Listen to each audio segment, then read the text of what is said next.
Pfizer's COVID-19 vaccine requires 2 doses, and the company has suggested that those 2 doses be spaced 3 weeks apart. In fact, most data around the world suggests that that's what the dosing interval should be.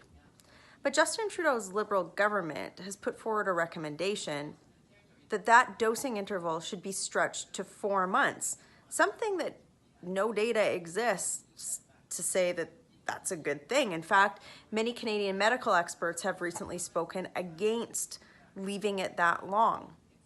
Tonight I asked the head of Canada's Immunization Task Force why that recommendation was made. Would you have made that recommendation if there had been more supply of the Pfizer vaccine? Of course not.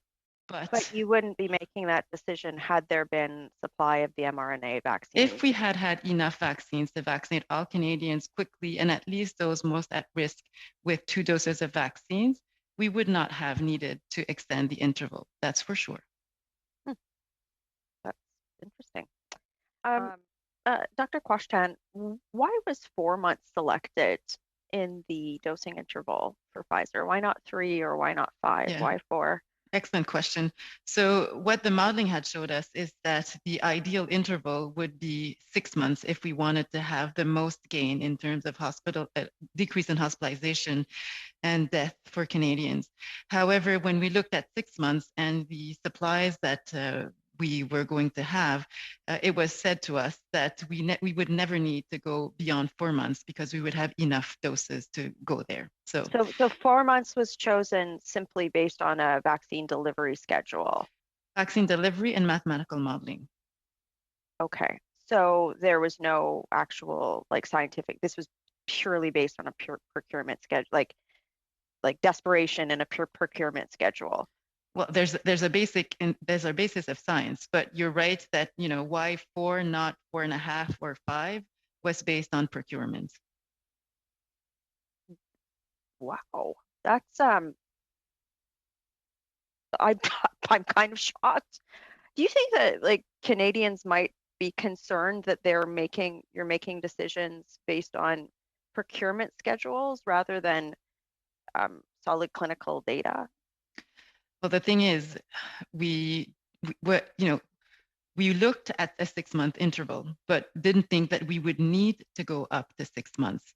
I think that, and you can look in the literature, you have very renowned vaccinologists such as Stanley Plotkin in the US, who is recommending also to delay the second dose for as long as needed to give that first dose to as many people as possible. But the Americans are going to be all vaccinated by May the 1st, so it's kind of because they have, I know, but they have supply, right? They have supply. We don't. So we're at the heart of this here. We are, to use the chief science officer's words, conducting a population-based experiment on a non-data driven dosing interval because we failed on procurement. Is that a correct characterization? I can't tell you how procurement works. It's not my... But we don't have the supply. And so we've been forced into this corner because we don't have the supply. I think that given scarcity of vaccines, you have to make the best decision given what you have. I'm sorry, it just blows my mind. And I know it's not your fault. I know, no. I get the situation you're in, and it must be hard.